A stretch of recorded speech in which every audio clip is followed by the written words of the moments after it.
When my sister died, she left me everything. And then, after 18 years of silence, my three children suddenly came back, calling me Mum again. I wanted to believe them. I really did. But something in their smiles felt practiced. Something in my chest tightened. I thought I was too old to be fooled. But what if the real betrayal wasn't just from the past, but was already waiting in my living room, wearing my son's face? I was still putting away the last sympathy cards when the lawyer called. My sister's ashes hadn't even cooled, and suddenly I was expected to sit in some downtown office and listen to her final wishes. I hadn't slept much. The house felt hollow without Beatrice. For 19 years, she was the one constant thing in my life after my children left. She didn't hug, she didn't coddle, but she never walked away. That morning, I put on the navy suit she always said made me look like a woman with boundaries. I sat in the car for 10 full minutes before turning the key. It was strange, knowing everything that once belonged to her would now have my name on it. The house, the buildings, the accounts, all of it. I never asked for any of it. I just wanted her to stay a little longer. The office was quiet. Leather chairs, heavy wood furniture, the kind of place where nothing rushed, not even grief. Harold Bennett, her longtime attorney, greeted me like a familiar storm. Firm handshake, no small talk. He gestured for me to sit, and I did, folding my hands in my lap like I was back in church. He began reading the will, line by line, with that dry lawyer tone that strips emotion from even the deepest intentions. Beatrice left everything to me. Every property, every dollar, every dusty antique vase and million-dollar parcel of land. It felt surreal. She had warned me in her own way. Little comments over tea, notes scribbled in margins. But hearing it said aloud still pulled something deep inside me. There was a moment of silence when Harold closed the folder. Then came the knock. The door opened, and time stood still. Gregory stepped in first, his shoulders broader, his hair thinner. But that same walk, that same confident smirk dressed up as concern. Susan followed, thin, tightly wound, her smile stretched too far. And Philip, the youngest, hovered in the back like he always did. I hadn't seen them in 18 years. Not once. No calls, no holidays, not even a postcard. Gregory said my name like he'd just seen me yesterday. Susan called me Mum. I didn't answer. Harold stood, surprised, but not enough to forget his manners. He gestured to the empty chairs. They sat down like it was their right, like they belonged there. I could feel my heartbeat in my fingertips. Susan reached for my hand across the table. I pulled it back without thinking. Philip said something about the obituary, how they had seen it, how they had meant to come sooner. My eyes were fixed on Harold. He looked back at me with a question in his eyes, but I didn't nod. Gregory cleared his throat and said he was sorry for everything, that they were here now, that they wanted to help. I think he even said something about rebuilding. I remember thinking, why now? Then I remembered something Beatrice once told me. When people show up suddenly, it's never sudden. It's planned. I didn't argue. I didn't ask for explanations. I let them talk. They said they had changed. Life had taught them lessons. They wanted to be a family again. They asked if I was eating well, if the house felt too big now, if I needed anything. That was the moment I realized this wasn't about me. It was about the will. It was about everything Beatrice left behind. Harold finally spoke, thanking them for their concern, but explaining that the estate had already been lawfully transferred. Gregory nodded slowly, like he expected that answer. Susan looked disappointed, but not surprised. And Philip, he never did look me in the eye. After they left, Harold turned to me. He asked if I wanted to contest their presence. I said no, because something in their voices told me this wasn't the last time I would see them. If you're still listening, tell me something. Have you ever had someone come back into your life, not because they missed you, but because they realized you had something they wanted? If you have, I hope you chose yourself, like I'm about to. Stay with me. This story is only just beginning. It happened in the kitchen, the day everything shifted. I remember the light slanting across the tile, the kettle starting to whistle, and Beatrice standing by the sink with a glass of water she hadn't touched. Her hair was pinned back too tightly, like always, her mouth drawn in that thin, unreadable line. She didn't look at me when she said it. She just stared at the faucet and said, "You'll stay here now. I've already had the locks changed. That was 18 years ago. Back then, I was still shaking from what happened the week before. The night Gregory told me to pack a bag. The way Susan tossed a folded blanket on the floor like it was a favor. The way Philip wouldn't even say goodbye. I didn't scream. I didn't cry in front of them. But I did what they asked. I left my own house with a duffel bag and a jacket, and I walked 4 blocks in the dark to a gas station, trying to remember who else I could call. It was Beatrice who picked up. She didn't ask what happened. She didn't ask if I was okay. She said, "Stay where you are. I'm coming." And she did. She drove up in that old black sedan with the engine that rattled like coins in a jar. She unlocked the passenger door from the inside and waited. When I sat down, she didn't look at me. She just handed me a paper cup of tea and drove us back to her house. That night, I slept in the guest room under a quilt Beatrice had folded herself. She didn't say much. She never did. But the next morning, there were fresh eggs on the counter, and she had stocked the fridge with the things I liked: strawberry jam, whole milk, plain yogurt, the quiet way she cared. I stayed in that house, and the seasons changed. And with every passing day, she didn't ask when I was leaving. People talk about pain like it's sharp, like it stabs. But mine didn't feel like that. It felt dull, thick, like walking into the ocean fully clothed, heavy and slow and impossible to shake off. It wasn't just the way they pushed me out. It was the way they made it feel reasonable, like it was the natural next step, like I should have seen it coming. Gregory said I was too anxious, that I hovered too much. Susan said I was draining. Philip didn't say anything at all. I remember the way he looked at me that last night, like I was already gone. Beatrice didn't ask for the details, but she understood more than she let on. I think that's what saved me. Her silence was never indifferent. It was shelter. I began helping her around the house, organizing files, watering the plants. She would leave small notes for me, always on yellow paper, always signed with just a B. At first, I tried to talk more, tried to fill the silence. But eventually I learned that quiet could be a kindness. A year passed like that, then another. Eventually we stopped referring to it as temporary. She moved my things from the guest room to the west bedroom, gave me a key of my own. We developed our own rhythm. Morning walks, grocery lists, shared looks across the dinner table when the news anchor said something ridiculous. We never said the word family, but I think we both understood it in our own way. What I didn't expect, what I never once anticipated, was that Beatrice would leave everything to me. She had other options: distant cousins, old colleagues, charities she supported. But she chose me. I remember one evening, maybe 10 years after I moved in, she was sitting in the sunroom with a glass of red wine.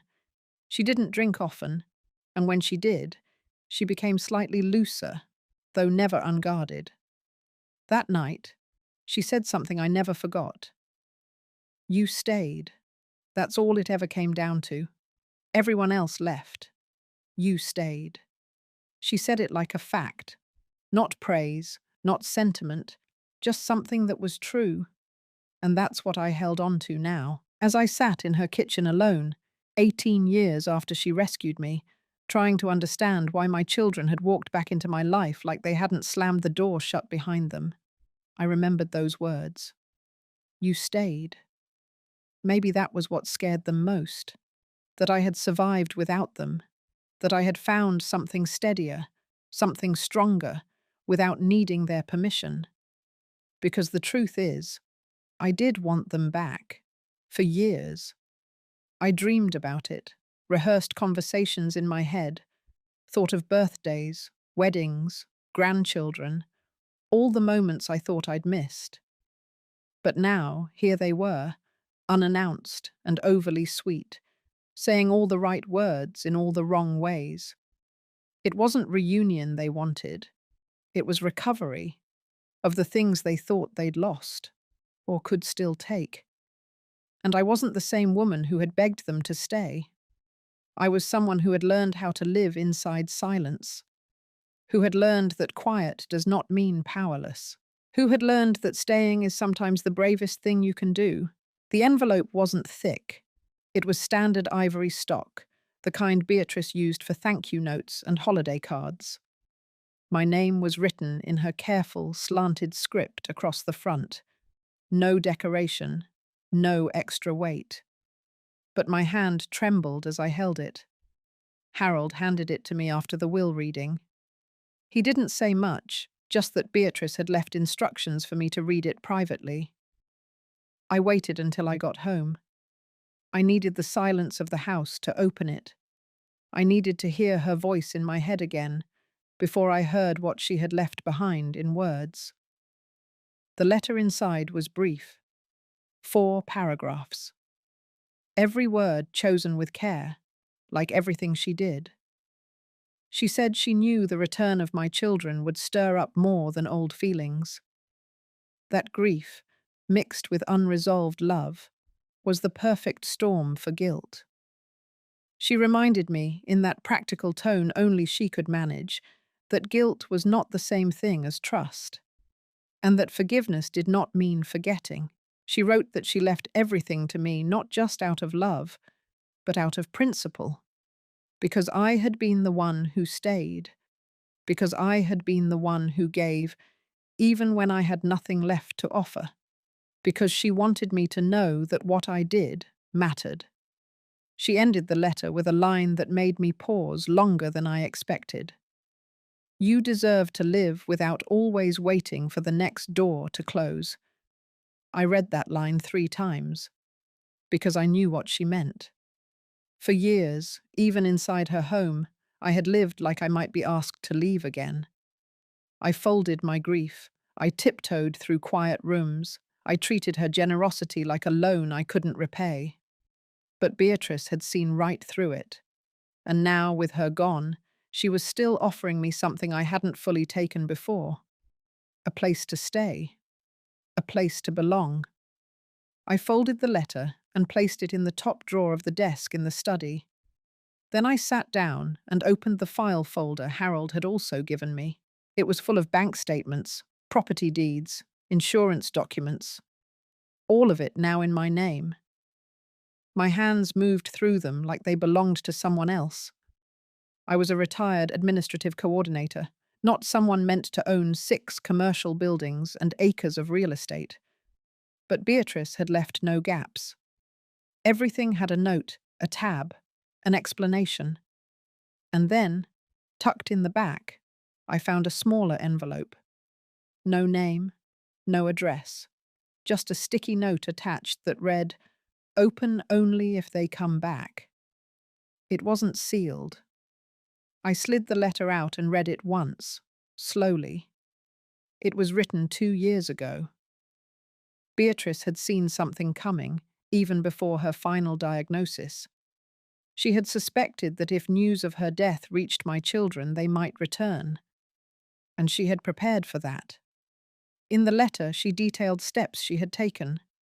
Legal protections, ownership transfers that couldn't be reversed, a clause in her business agreements that named me as sole trustee of her charitable funds. But it wasn't the legal content that shook me. It was her clarity. She wrote that people who abandon their parents rarely return for love. That regret is loud when wealth is involved, and that I should not mistake their tears for truth unless their actions had changed. Her words didn't soften the ache in my chest, but they did steady it. I placed both letters back in the folder and slid it into the locked cabinet near the fireplace. Then I made tea, sat in her chair, listened to the clock tick, and for the first time in days, I let myself breathe. The next morning, I walked the property. The house sat on a gentle slope, backed by a field of trimmed grass and a row of pines. Beatrice had always kept it tidy, not fancy, just clean, the way she liked everything. I stopped near the old stone bench under the elm tree and looked out at the land. Somewhere, beneath all of this, was the version of me who used to believe my children would come back because they missed me. But that version of me had been slowly fading for years. I wasn't angry, at least not in the way people expect. Anger had been spent long ago. What remained was a quieter feeling. Not bitterness, but distance, like a door gently closed and locked from the inside. I didn't hate them, but I no longer needed them to prove they loved me. I needed to prove something to myself instead. Inside the house, the air still held her scent. Sandalwood and mint. I sat down at the kitchen table with a fresh notebook. I opened to a blank page, and I began writing down every property, every tenant name, every renewal date, every pending issue she had marked. Not because I was afraid of managing it all, but because I had decided I would not let what she left be reduced to a transaction. I would know every detail. I would carry it the way she did, with discipline, with integrity, with calm. That evening, the phone rang. It was Susan. I let it go to voicemail. Then the text came. "We just want to talk, Mum. We were thinking of staying in town a little longer. Maybe stop by tomorrow." I stared at the screen for a long time, not because I didn't expect it, but because even now, a part of me wanted it to mean something good. Then I remembered what Beatrice said. You deserve to live without always waiting for the next door to close. And I placed the phone face down. I was not the same woman they left behind. And this time, I would not wait for them to choose me again. They showed up that afternoon. I heard the knock first, steady and polite. 3 soft raps, the kind meant to sound respectful, not desperate. I knew it was them. Something in my chest tightened as I walked toward the front door. I had already turned down Susan's message the day before, but I also knew them well enough to expect persistence. When I opened the door, Gregory was the first to smile. He stood there in a beige jacket, sleeves rolled up neatly, like he had just stepped out of some casual business meeting. Susan stood behind him, clutching a paper bag from a bakery downtown. The smell of butter and sugar wafted toward me. And Philip, as always, was slightly off to the side, looking down at his shoes until he noticed me staring. I didn't step aside to let them in. Gregory cleared his throat. He said they were staying at the Lakefield Inn for a few days, just to rest, just to catch up, just to be near me after so long apart. His tone was easy, measured, like he'd rehearsed it on the drive over. Susan offered the bag of pastries, said she remembered I liked croissants. I took the bag, not because I wanted them, but because I didn't want to give them an excuse to linger on the porch. I asked what they wanted. Gregory said they didn't want anything. He just wanted to check on me, make sure I wasn't overwhelmed, that I wasn't alone too much. He mentioned that managing an estate like Beatrice's could be complicated, that people might try to take advantage of me, that it might be smart to have family nearby, people who care. It was Susan who added the line that told me everything. She said, "Mum, we're not here to fight you. We're here to protect what belongs to all of us." I didn't answer. Instead, I opened the door wider and told them they could sit for 20 minutes. No more. Inside, they walked slowly, glancing at the furniture as if trying to find traces of their childhood that never existed in this house. I had made tea earlier, but had no intention of offering it. They sat on the edge of the couch, legs close together, backs straight. Gregory leaned forward slightly, folding his hands like he was about to give a presentation. He said they had spoken with someone, a friend of a friend, a man who worked in estate planning. He said that depending on how Beatrice had structured her affairs, there could be options, adjustments, that if I needed help managing it all, they would be happy to assist.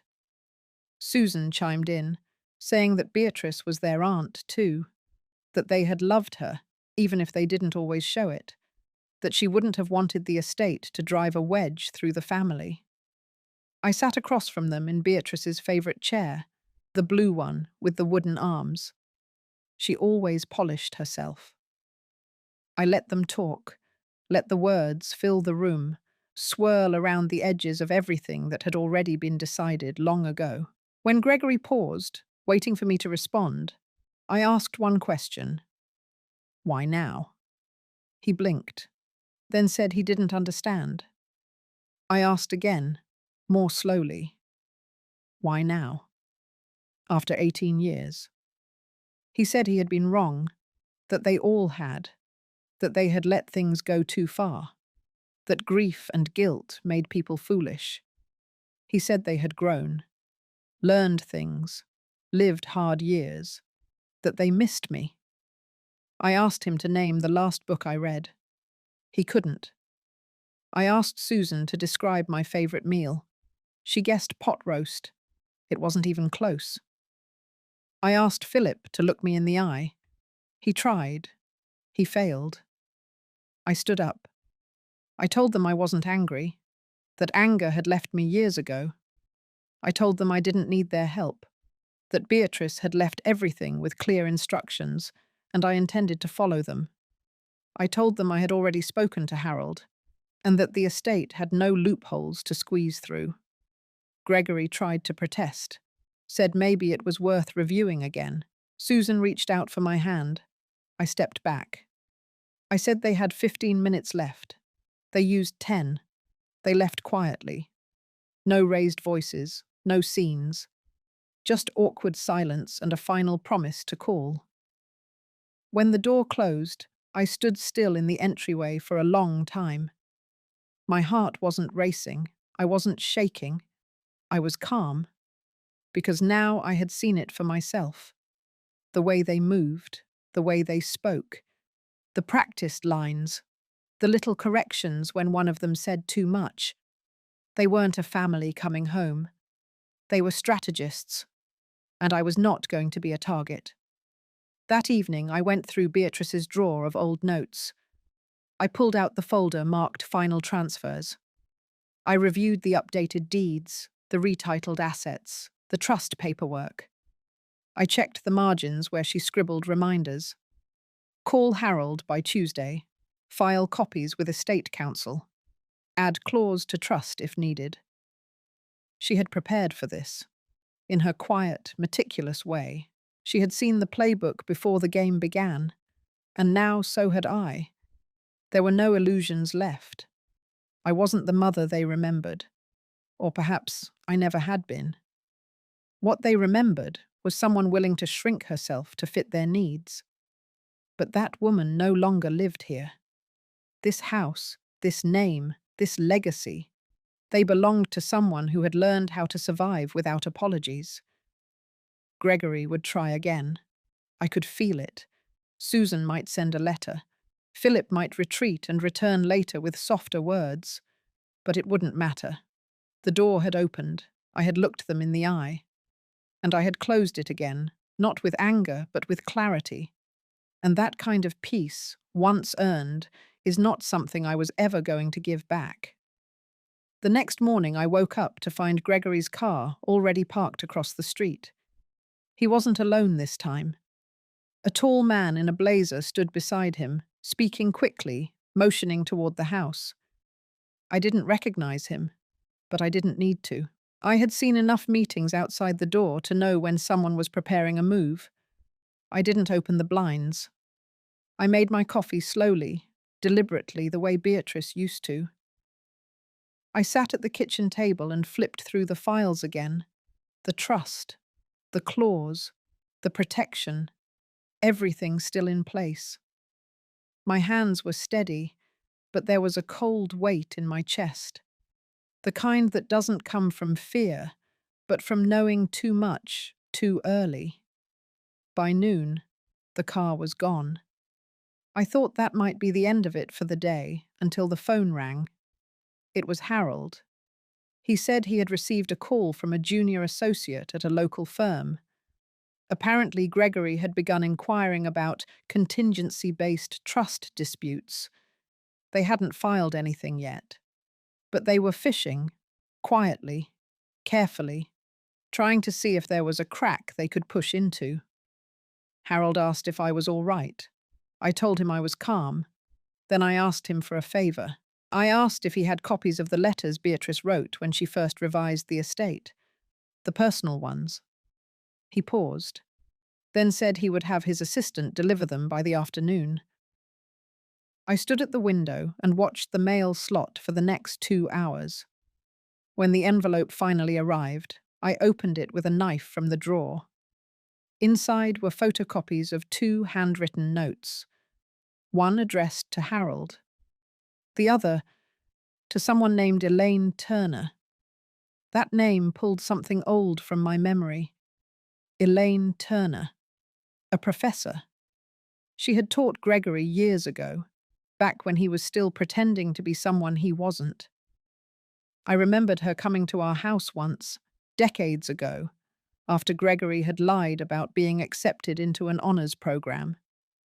She had gently corrected the story, handed me a paper with red ink in the margins, and said, "Your son is smart, but he's also strategic. You might want to keep an eye on that." At the time, I had taken offense. Now I saw it for what it was. I called Harold back and asked if the professor was still living in Houston. He said he'd find out. 30 minutes later, he texted me an address. It was 10 blocks from my house. That afternoon, I walked. It felt good to move. My legs stiff from days of sitting in stillness. The sidewalks cracked from years of heat and tree roots. I counted mailboxes, watched a group of kids ride past on bikes, yelling over each other.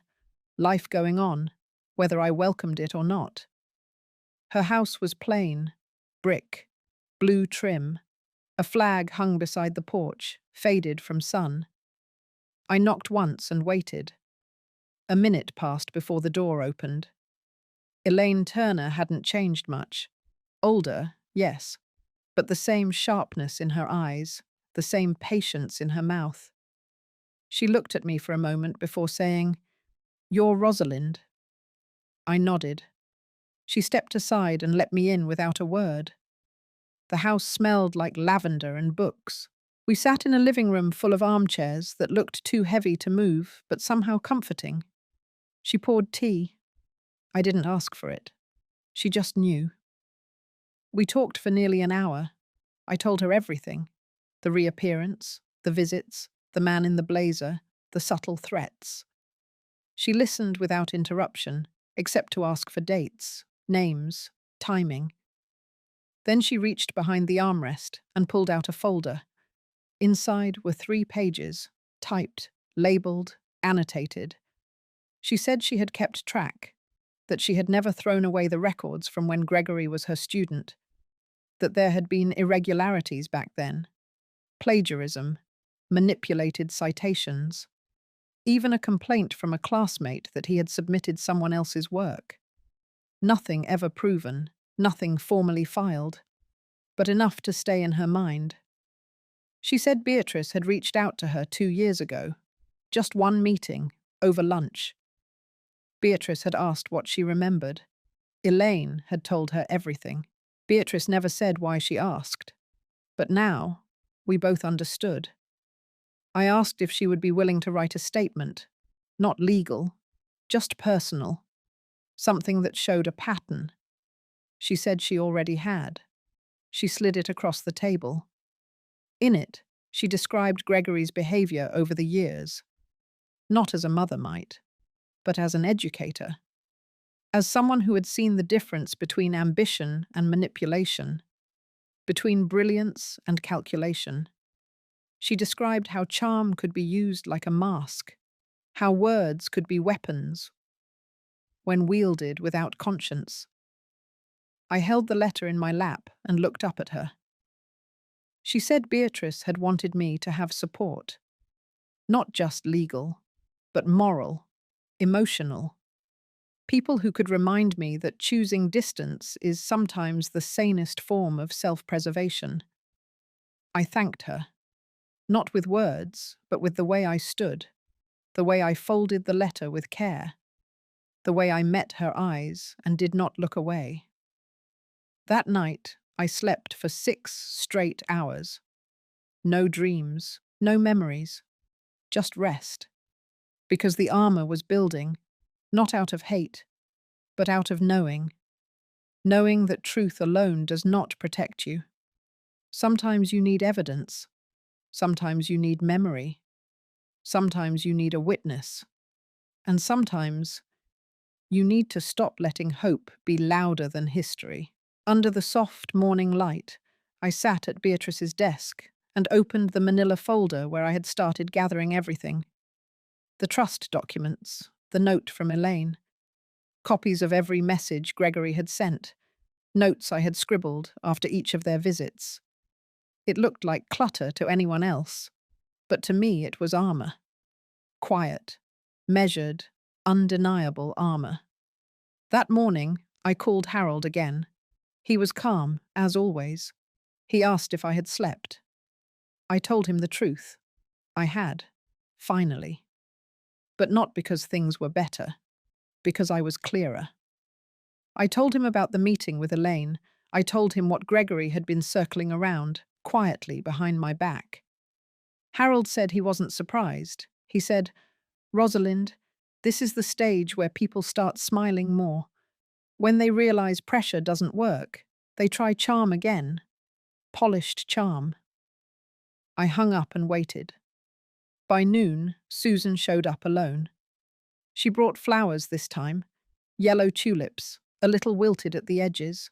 I opened the door just wide enough to block her view of the living room. She smiled like we were close again. She said she just wanted to see how I was doing. She said she remembered I used to love tulips in spring. I didn't bother correcting her. It was peonies I loved. Beatrice had grown them in the back garden. I didn't ask her in. Instead, I asked her what she wanted.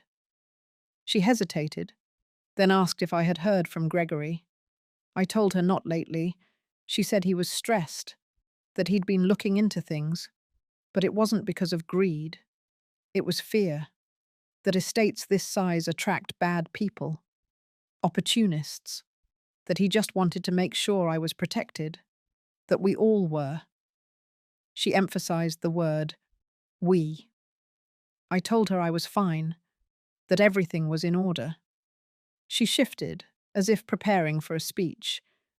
Then she said something that I will never forget. She said, "I know you think we're coming back now because of the inheritance, but maybe we're back because we regret what we did. Maybe people change. Maybe we've changed." I looked her in the eye and asked her to name the street I moved to after Beatrice took me in. She blinked. Her mouth opened, closed. I told her it was Willow Glen Road, that I had lived there for 3 years, that not once had she written, that when Beatrice sent them my address, all 3 letters either were returned unopened. She didn't respond. I told her I didn't believe people change just because there's money involved. I told her regret is a quiet thing. It does not knock on your door with flowers. I thanked her for the tulips and closed the door gently. That evening, Gregory called. I let it ring. Then again. Then Philip left a voicemail. He said he wanted to talk. Not about the trust, about the past, about healing. His voice shook a little, like he had rehearsed too many versions before picking this one. I didn't call back. Instead, I visited McClellan. She was the director of the local women's non-profit Beatrice had funded for years. We had met a few times at fundraisers, but we had never talked deeply. I brought her a tin of lemon cookies, the kind Beatrice used to send every spring. McClellan welcomed me into her office, a cozy space filled with books and photos of the women they had helped. She listened as I told her everything, not just the recent events, but the long silence, the years of absence, the emptiness I had buried under routines. She listened without pity, just attention. And when I finished, she poured us both tea and said quietly, "You know, sometimes the absence of harm is not the same as love." I nodded. She said she had heard about Beatrice's passing, that the women in their shelter had cried when the news broke, that they lit candles and left notes in the front hallway. I hadn't known that. Then she asked me what I wanted to do with all of this. Not legally, not financially, emotionally. I told her I didn't know yet, but I was starting to understand that forgiveness and access are two different things. I could forgive them someday. Maybe. But I didn't owe them entry. McClellan said something then that stayed with me. She said, "You can love someone and still lock your door." We sat in silence after that. Before I left, she handed me an old photo. It was of Beatrice, standing on the porch of the shelter, surrounded by women of all ages. She looked proud, not of herself, but of them. That night, I framed it. I placed it beside the guest room door, the one I kept locked now, because love can be quiet, but so can boundaries, and sometimes they sound the same to people who have never known the difference. The next day, I received an envelope in the mail, no return address. Inside was a copy of a preliminary trust inquiry form, highlighted, annotated, and a sticky note that read, "Just checking options." I knew Gregory's handwriting, and suddenly, all the words from Susan and Philip fell silent in my memory. They had never been here to reconnect. They were still trying to get in. But now, the locks were stronger, and I had found something even more powerful than anger. I had found resolve. I woke to silence. Not the comforting kind, but the thick kind that feels like it's holding its breath. The house was still, but my body knew something had shifted. I moved slower that morning, not because of age, but because I was bracing for something I couldn't name yet. At 9, the doorbell rang. It wasn't one of them. It was Harold. He hadn't called ahead, which was unusual.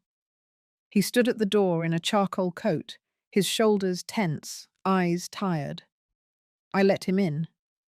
He took off his gloves slowly, then opened his briefcase and handed me a thin folder. Inside was a copy of a complaint draft. Gregory had been working with another firm, one that specialized in elder financial abuse.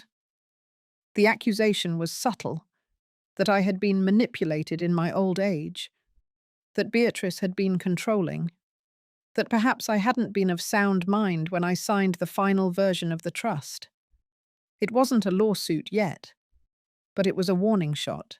Harold said the firm had reached out to a probate contact in Dallas, likely trying to feel out the terrain before moving forward. There was nothing public yet, nothing filed, but he wanted me to see it with my own eyes. I sat with that paper for a long time, not angry, not afraid, just disappointed. It wasn't the legal move that hurt. It was the insult, the insinuation that I had not been present in my own choices, that my grief had somehow made me incompetent. After Harold left, I didn't cry. Instead, I opened Beatrice's old desk drawer and took out the notebook she had given me years ago, the one with the leather cover and blank pages. I hadn't touched it since she died. I wrote one sentence. If they want to test my memory, I will give them every page of it. I spent the rest of the day writing. Not stories, not defense, just moments. Moments that proved I had been awake, that I had been watching, that my memory was not only intact but sharpened by neglect. The way Gregory had looked at the will when I first mentioned it. The shift in his mouth. The way Susan had called twice in a row only after reading the obituary online. The way Philip had referred to the house as a property asset during breakfast. Each detail, dated. Each sentence, clear. By dusk, I had 27 pages filled. Not to show anyone. Just to remind myself that no one would get to rewrite my story while I was still alive to hold the pen. 2 days later, I received a formal request to meet with a mediator. Gregory's name was not on it, but the initials matched the firm from Harold's warning. It was phrased kindly, an invitation to resolve family misunderstandings without the need for formal litigation. I declined. 3 hours after that, I received an email from Philip. It was brief. He said he didn't know what Gregory was doing and that he didn't support it. That he had always been the peacekeeper of the family. That he wished I would consider meeting him alone, just for coffee. I didn't reply. I had learned that silence is not the absence of power. It is the presence of boundary. That evening, I walked around the house and looked at every room with new eyes. Not as a home, but as a place worth protecting. I made a list: locks to be changed, security system to update, mail to be redirected, neighbors to notify, not out of paranoia, out of clarity.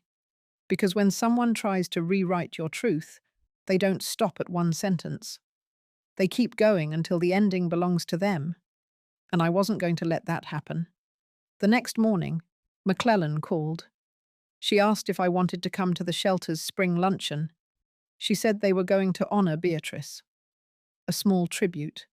A bench with a plaque. I said I would come. When I arrived, the women were already gathered. Young ones, older ones, some with babies in their laps, some with shadows in their eyes that I recognized. They handed me a small envelope when I walked in. Inside was a note, written by a woman I had never met. It said, "Beatrice saved my life. And because of her, now I get to raise my daughter without fear." I folded it and placed it in my coat. During the ceremony, I stood beside the new bench and traced the name with my finger. Beatrice Langford, a sister, a protector, a woman who gave me the tools to recognize a boundary as love, not distance. When I returned home, I opened the mailbox and found a thick envelope from the law office. It was marked confidential. Inside was a sworn statement Gregory had submitted preemptively in case of court proceedings. It was full of polite phrasing, strategic omissions, and one sentence that nearly made me laugh. He wrote, "I have concerns about my mother's capacity to manage such a large estate, given her current condition." My current condition. I sat in the chair by the window and whispered the phrase to myself, like it was a poem. Then I stood, walked to Beatrice's room, took the framed photo from the nightstand and brought it to the kitchen, set it on the table. And I said, out loud, "Then let them see what my condition really is. Because this wasn't grief anymore. It was resolve. And every step they took toward rewriting my story would only make mine clearer, sharper, unshakable. I wasn't done, not even close. Understood. I will now write chapter 8, following your exact instructions. Please wait a moment while I complete it. I hadn't heard from Philip in nearly a week. Susan had gone silent too. Gregory, of course, had never once tried to reach me directly. He preferred paperwork and insinuations. But something in the air felt heavier now, a pressure building beneath the surface. The pressure broke on a Tuesday morning. I was returning from the bakery, where I liked to buy fresh rye and sit for a few quiet moments with my tea. When I turned into my driveway, there was a black SUV parked near the curb. Two figures stood beside it, Philip and Susan. I didn't rush. I placed the bread inside the house, poured myself half a cup of tea, then opened the door and stepped onto the porch. They turned to me with what I imagine they thought were composed faces, but their eyes betrayed the storm behind the calm. I had seen this look before, many years ago, when they sat me down in their old living room and told me that I had to leave, that I was a burden, that things were different now. Philip was the first to speak. He said he had been trying to stay out of the conflict, that he had only recently learned what Gregory had been up to, that Susan had nothing to do with the legal firm, that they both simply wanted to talk, to find a way to resolve everything before it escalated. I let him talk. I didn't interrupt. Then Susan added her piece. Her voice was soft, rehearsed. She said she missed me, that she had thought about me for years, that no matter what had happened between us, she didn't want to see the family torn apart now, when we had a second chance. A second chance. That phrase hung in the air like the scent of something sweet but spoiled. I asked them what they wanted, not with words, just with my eyes. Philip took a small step forward. He said he was worried about how the public would see this, that dragging a family dispute through courts would harm everyone's reputation, that people talk, that neighbors notice, that perhaps, if I agreed to divide the inheritance a little more equitably, everyone could move forward without hostility. Susan didn't say a word after that. She simply looked away, down at the walkway, as if embarrassed or defeated, or both. I took a breath and nodded slowly, not in agreement, in understanding, because there it was. Not remorse, not reconciliation, just a calculated appeal dressed in the language of peace. I told them I appreciated their visit. Then I stepped back inside and locked the door. They stayed outside for a few more minutes. I watched them through the sheer curtain. Philip paced. Susan leaned against the car, arms crossed. Eventually they left. That afternoon I called McClellan. I asked if the shelter still needed help organizing their archives. She said yes, and offered to drive over with the boxes the next morning. I told her I would come to them instead. I needed to be around women who had seen what I had seen, who had learned to live without being believed. At the shelter, I sorted files in a small back office. Folders filled with intake notes, lists of emergency contacts, medical summaries, protection requests. Each folder was a story. Each one carried the echo of choices made under pressure, of women who had loved too long or trusted too deeply. I saw parts of myself in every file. I stayed late that evening. When I returned home, there was a letter on the front steps, not mailed, left by hand. The handwriting was unmistakable. Philip's. Inside was a single page. He said he had spoken with Gregory again, that he didn't agree with his methods, but he couldn't stop him either, that Susan was upset and didn't want things to turn ugly, that they were still hoping I would change my mind, that maybe I was just too emotional right now to see the big picture. Too emotional. Another phrase that clung like ash. I burned the letter, not in anger, but in clarity. That night, I sat down and made another list. This one wasn't about locks or cameras. It was about where my power lived. I listed everything I still controlled: my name, my story, my house, my resources, my voice. And then I wrote down what I refused to hand over: my dignity, my silence, my fear.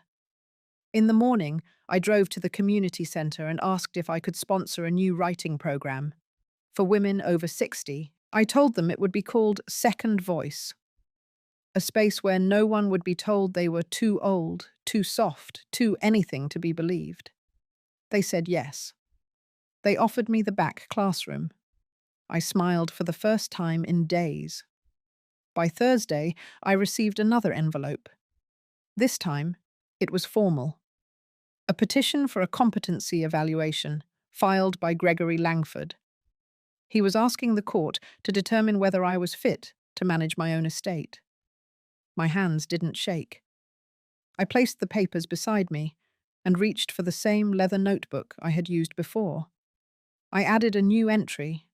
I wrote, "Today my son asked the law to declare me less than whole, but he forgot that wholeness is not measured by paper. It is measured by what you still refuse to surrender." Then I closed the book, and I made tea. The wind outside picked up. Leaves scraped across the porch like small reminders that seasons shift without permission. But even in winter, some things remain rooted. I was one of them now. Rooted, but not stuck. Still, but not silent. Ready, very ready.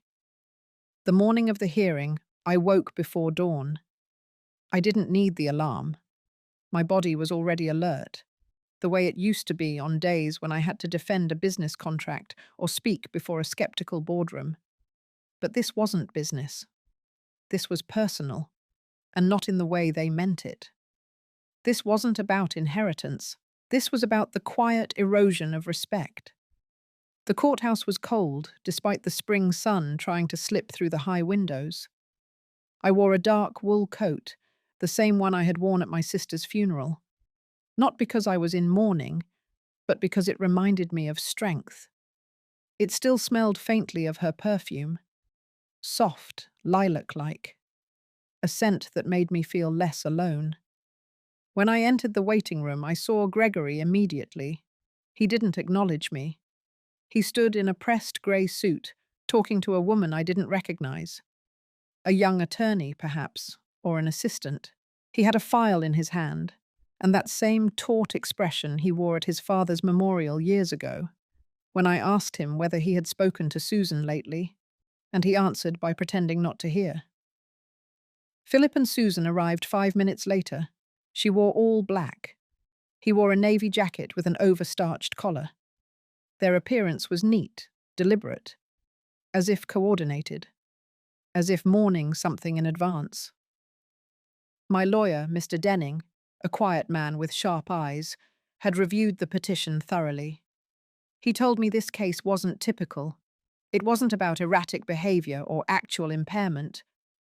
Gregory had framed it around emotional instability, citing my recent decisions under distress, including large donations and new community projects. The implication was that I was being manipulated or unraveling. But I wasn't the one unraveling. That would come later. We entered the hearing room. A judge with weary eyes and a deliberate voice asked the parties to speak in turn. Gregory's lawyer stood first. She was confident, smooth. She painted me as a woman overcome with grief, isolated, vulnerable. She referenced the cancelled trust fund, the delayed renovation of the family estate. She said these were signs of impulsivity. She said my advanced age and recent bereavement clouded my judgment. She never said old woman, but the words hung in the room anyway. Then Denning stood. He spoke plainly.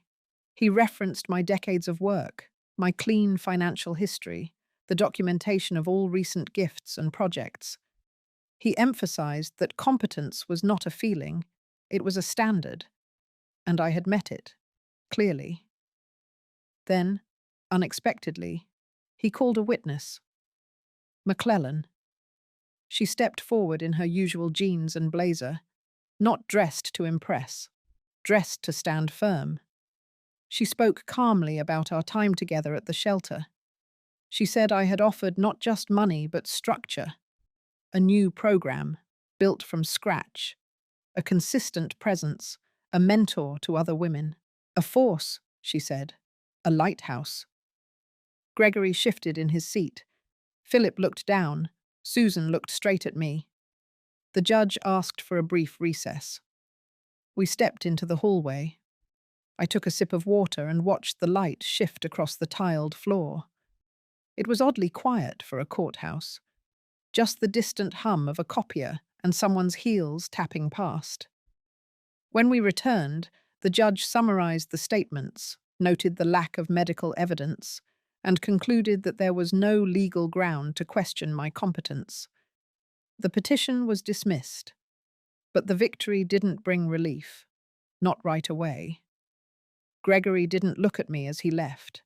Philip did, just for a second. There was something hollow in his eyes, not regret, not anger, just distance. Susan lingered.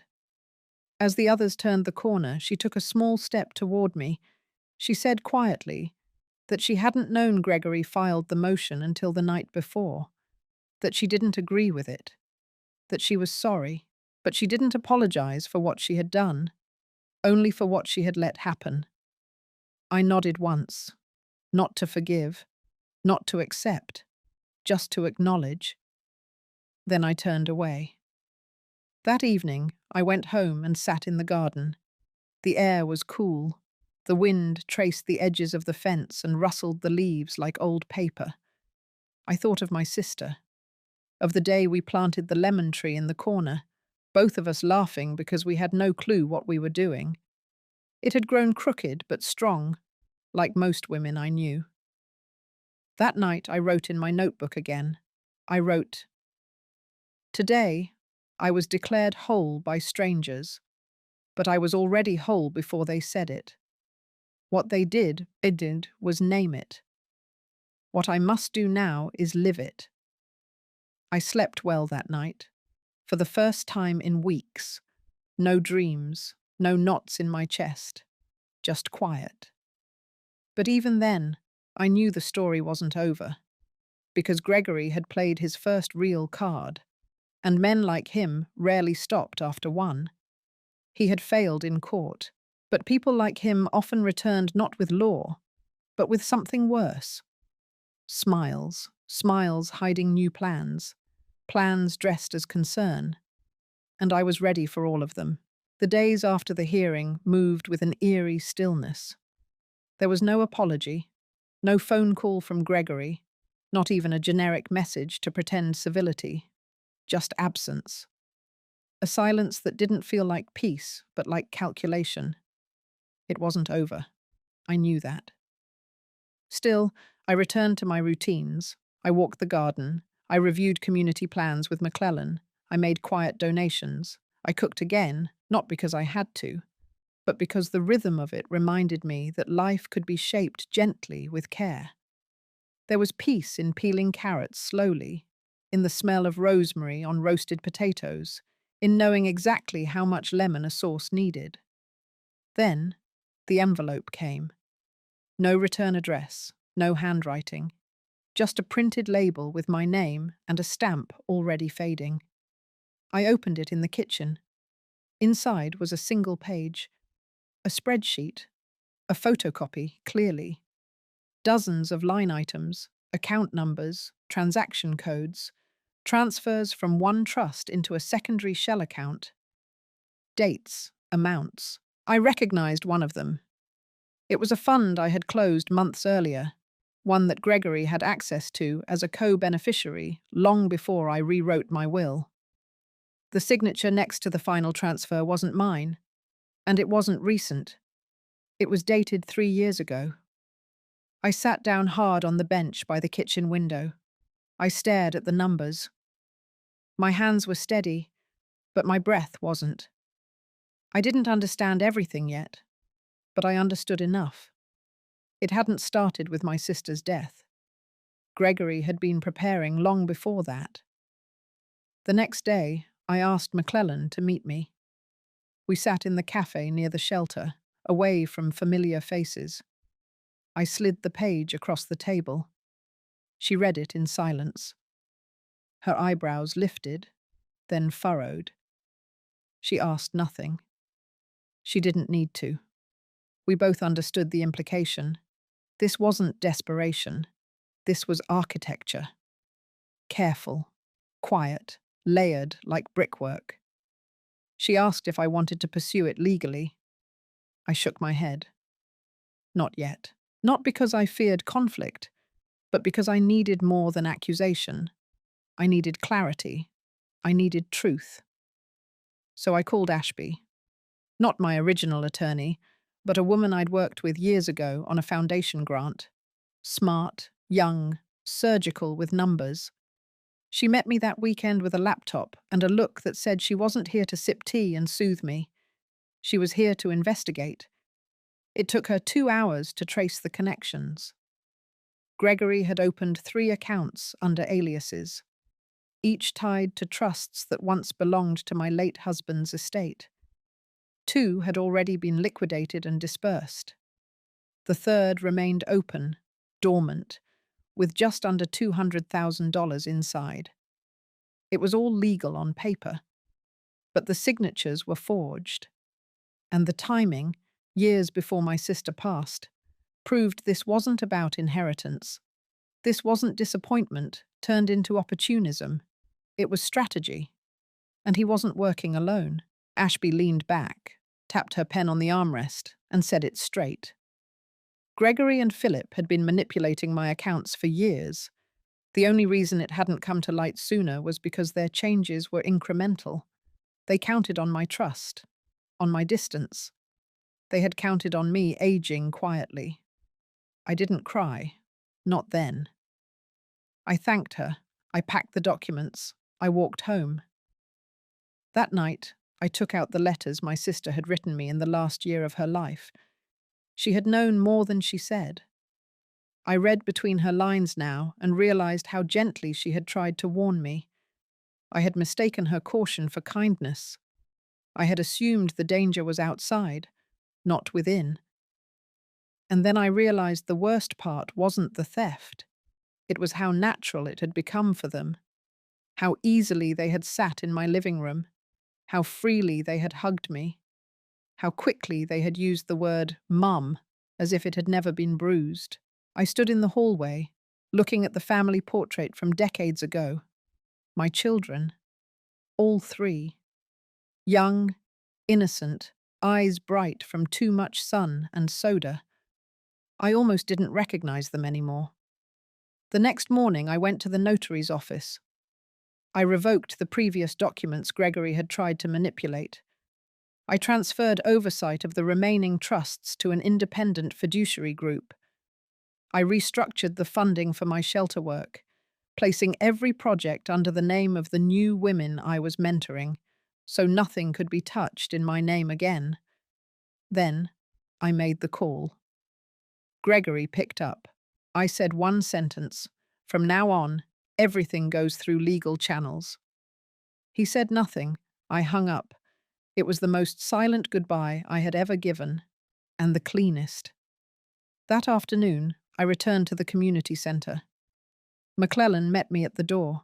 Her expression was unreadable. I handed her a copy of the restructure. She looked at it. Then she looked at me, and for the first time in weeks, she smiled. But it wasn't joy. It was respect, and maybe a little awe. And for the first time since this began, I felt something I hadn't felt in years. Power. Not the kind that controls people, the kind that protects yourself, the kind that doesn't need to yell to be heard, the kind that rebuilds. Quietly, deliberately, like peeling carrots in a quiet kitchen, like replanting a crooked lemon tree and knowing this time you'll give it the space to grow wild. The week after I finalized the legal restructuring was the quietest my home had felt in years. No emails, no unexpected visits, no soft knocks at the door, followed by syrupy apologies or fake smiles. It was as if the air itself had shifted, cleared of something heavy and unseen. I still woke early, out of habit more than necessity. The dawn was cool, the sky soft with fog that rolled in from the trees behind my house. I made coffee the way I liked it. I stood barefoot on the back porch, breathing in the sharp scent of pine and silence. It felt earned, but healing is never linear. That Wednesday, I received a package. No name, no note. Inside was a photo, an old one. Me, Gregory, and Philip on a summer trip to Lake Lanier, maybe 25 years ago. The boys were smiling. So was I. I could still remember the sunburn on my neck and the way Gregory had helped me into the canoe because my knee had flared up that morning. It was a good day, a real one. I almost didn't understand why it had been sent until I turned it over. Scrawled in blue ink on the back, in Gregory's handwriting, were the words, "We weren't always like this." That line cut deeper than I expected, because it was true. They hadn't always been cruel. They hadn't always looked at me like a barrier to something they wanted. There had been years, real years viz, when we were family. We laughed, we cried, we existed in the same space with love. I had been the first one they ran to when they scraped their knees or broke their hearts. I was not a stranger then. I was their compass. I sat down with that photo on my lap and let myself feel it all. The grief, the guilt, the lingering ache of something that had died slowly, not with a bang, but with 1,000 small cuts over time. That night, I didn't sleep. I replayed memories like an old record, ones I hadn't allowed myself to revisit in years, not because they hurt, but because they reminded me of who we had been before betrayal had carved its way between us. The next morning, I visited the community garden. McClellan was already there, tending to the mint beds. She looked up, saw my face, and said nothing. Instead, she handed me a pair of gloves and pointed to a patch of lavender that needed pruning. I worked beside her in silence. The sun was warm on my back. The earth was soft. And with each snip of the shears, I felt something inside me start to settle. After an hour, she finally spoke. "You can mourn them without letting them back in." She didn't need to explain. I understood. The heart is vast. It can hold grief and boundaries at the same time. That weekend, the foundation hosted its annual dinner. I had almost forgotten about it. It was a small affair, not formal, just donors and volunteers gathering in the old barn-turned-event space. I wore a navy dress I had nearly given away. I pinned my hair up like I used to in my 40s. When I arrived, the room hushed for a moment. Then they applauded. Not for me, for the work, for the shelter that had opened 2 new wings under the new leadership of the women I had mentored, for the scholarship fund that now bore my sister's name, for the quiet revolution that had happened in a town that once thought women like me were meant to shrink and disappear. I gave a short speech. Just a thank you. Nothing grand. Just gratitude. Afterward, one of the women from the program came up to me. Her name was Alicia. Late 30s, soft voice, fierce eyes. She had fled an abusive marriage 2 years ago with nothing but a duffel bag and a toddler. She took my hand and said, "You gave me the map. I just walked it." I squeezed her fingers and whispered, "No, you built the road."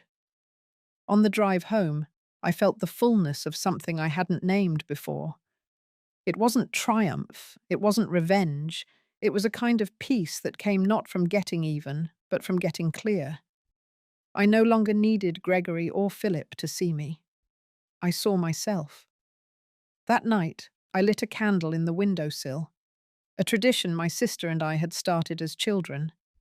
Back then, it meant someone was coming home. Now, it meant I was home with myself. As the flame flickered, I looked around the living room. There were no photos of my children, not out of bitterness, just clarity. I had space now for something else, for new chapters, for old dreams revived, for laughter that didn't come with conditions. I didn't know what the final pages of my story would hold, but I knew this much. They would be mine.